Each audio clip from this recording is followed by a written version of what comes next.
Continuando a falar sobre splines, eu deletei aquela estrela que a gente estava trabalhando. Eu sei que ela era muito bonita, muito maravilhosa, mas eu vou mostrar para você uma das coisas que com certeza a gente pensa logo de cara, que é a manipulação de texto dentro de um programa 3D, né? De você deixar ele projetado, criar aquela extrusão com aquela profundidade. Então vamos começar a ver um pouquinho sobre o texto. Para isso, ó, eu vou clicar aqui na ferramentinha dos splines, clique segura, eu tenho text.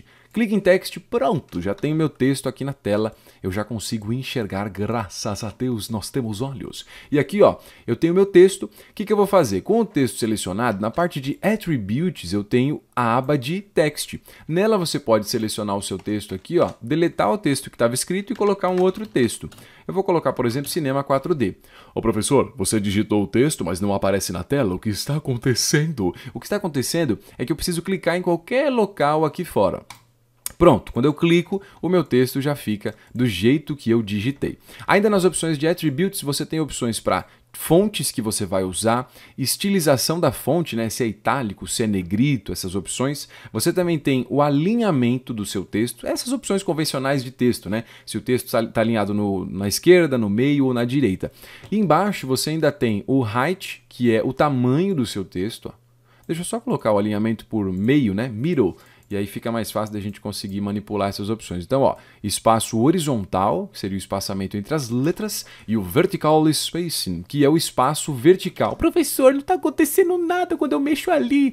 Não acontece nada, porque esse vertical spacing é o espaço entre as linhas que você tem. Então, se você digita mais de uma linha, né? Linha número 1, depois você digita mais coisa embaixo, depois mais coisas embaixo, esse é o espaço vertical. Logo abaixo você tem as opções de kerning. Aqui o meu, elas estão visíveis, né? Porque eu cliquei exatamente aqui, ó, nessa setinha preta. Se você clica, ele esconde, se você clica de novo, ele mostra, tá? Então ele recolhe e mostra. É basicamente essa ideia. Você vê que eu travei, né? Eu fiquei travando entre falar recolher e mostrar, mas você entendeu. Uma hora ele mostra mais opções e outra hora ele esconde. Se você deixar essas opções aparecendo, você tem o kerning. Kerning, track, são opções que você pode manipular do seu texto. A kerning, o tracking, você tem a opção de espaço, de escala, né, horizontal, para você amassar ou esticar as letras, a escala vertical, você tem a escala geral, onde ela mexe horizontal e vertical, enfim, opções do seu kerning. Não vou entrar em detalhes sobre isso aqui, porque isso aqui é a opção convencional de texto, né? Programas que são mais voltados para texto é onde a gente acaba entrando um pouco mais avançado. Se por algum acaso você mexe algumas opções aqui e fala, ai meu Deus, eu mexi demais, o texto ficou tudo zoado, você tem a opção de Reset All, e aí ele volta ao original, né, a opção padrão do seu texto. Só vou mudar aqui o tipo de fonte, vou colocar esse Seagull UI Black, só para deixar um texto assim mais importante, mais dramático, mais marcante visualmente falando. O que acontece? Nas opções de kerning ainda, você pode ativar esse Show 3D GUI, né? GUI, eu não sei pronunciar essa parada, mas é o Show 3D GUI. Pronto, fica fácil, né? Se você não sabe inglês, vai para português, fala português, tá tudo certo. Show 3D GUI. E aqui, ó, o que acontece?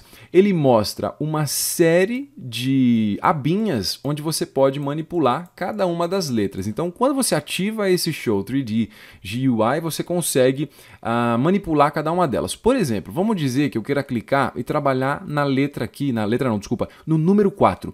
Então eu vou clicar bem aqui em cima. Cliquei, olha lá, ele ficou ativado, só ele tá laranja, enquanto todos os outros ficaram um tom meio de violeta. E aí eu posso mudar algumas opçõezinhas aqui, ó. Por exemplo, se você clica bem aqui embaixo, nessa parte, ó, você consegue subir ou descer o seu texto. Tá? Então é como se fosse ali o alinhamento dele na vertical. Você ainda pode clicar também nessas setinhas aqui, ó, do lado direito, tá vendo? Essa aqui, ó, nessa setinha. Então você clica, segura e arrasta e muda a escala horizontal. Ou essa setinha aqui em cima para a escala vertical. Você ainda pode também clicar direto aqui, ó, nessa abinha que eu tenho aqui. Clica, segura e arrasta, ó, e joga para a direita ou para a esquerda e você vai trabalhar com o espaçamento dessa letra para a letra anterior. Não, dessa letra não, desse caractere, vamos chamar assim, fica mais bonito, né? Desse caractere para o caractere anterior. Então, basicamente, com essas opções, você consegue trabalhar nas mesmas que você tem aqui, tá? Você tem todas elas. Você tem também mais uma que eu esqueci de falar, que é esse aqui, ó. Se você clica nele, segura e arrasta, você muda a escala proporcional. tanto, né, no eixo horizontal ali quanto o eixo vertical. Então, se você, basicamente é isso, se você ativa o Show 3D de UI, você consegue trabalhar com essas opções de kerning, só que na tela, então fica muito mais fácil de você conseguir visualizar essas opções, beleza? Então essas são as opções ali do seu texto. A última coisa que eu queria te comentar, ficou uma frase tão estranha, né? Que eu queria comentar com você, é sobre o Intermediate Point. O Intermediate Point é uma maneira como o texto vai ser feito. Basicamente, é como se você estivesse controlando as curvas do seu texto e dizendo se elas vão ser mais curvadas, mais bonitas ou não. Então aqui você pode, ó, mudar as opções de Adaptive para None. Se você coloca None, olha só, virou o texto dos Flintstones. Fica uma coisa toda retona, toda durona. Se você muda o Intermediate Points, por exemplo, para Adaptive, você pode escolher. E aí embaixo, para escolher não, desculpa, você pode suavizar.